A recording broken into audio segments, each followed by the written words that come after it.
रियासत साहब, सबसे पहले प्रोग्राम के आगाज़ में आपने तज़किरा किया कि आपकी मुलाकात हुई है या आपकी गुफ्तगू हुई है सेनेटर कामरान मुर्तज़ा से। तो हमें पहले तो ये ब्रेकिंग न्यूज़ यही दें कि JUI वाले आईनी अदालत के हक़ में वोट करेंगे कल या नहीं करेंगे? बिस्मिल्लाहिर्रहमानिर्रहीम। मैं नदीम भाई इस पे तो ये बड़ी कैटेगरिकली ये मैं अर्ज़ कर दूं कि आईनी कोर्ट तो किसी सूरत में भी नहीं होगी और ना ही मौलाना फजलुर रहमान साहब इसको सपोर्ट करेंगे।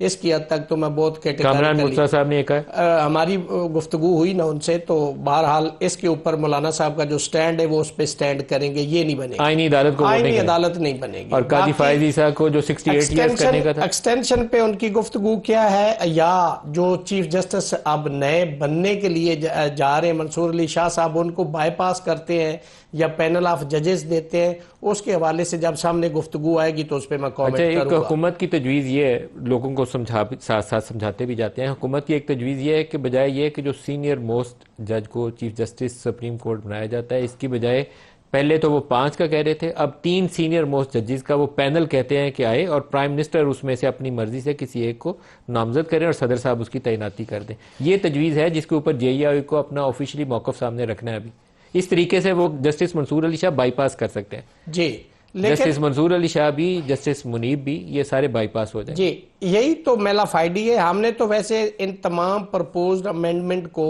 ऑल पाकिस्तान लॉयर कन्वेंशन जो इस्लामाबाद में हुआ और जो कल कराची में हुआ, उसमें तमाम वकला bodies, bar councils, bar association, सदूर सारे मौजूद थे, इन टोटो उसको रिजेक्ट किया। अगर जस्टिस मंसूर अली शाह को बाईपास करने की तजवीज़ आती है, कल ही आनी है, ये कल कैबिनेट का इजलास भी है, खसूसी कमेटी का इजलास भी है और सेनेट और कौमी असम्बली का इजलास भी है, पहले सेनेट में आ रही है, तो वकला बरादरी का रद्द-ए-अमल क्या होगा? मैं रद्द-ए-अमल पे आने से लीगल इस पे आंसर करना चाहूंगा। जो 1996 सुप्रीम कोर्ट है, अल जिहाद trust versus federation of Pakistan, ये उस जजमेंट के मैंडेट के खिलाफ है।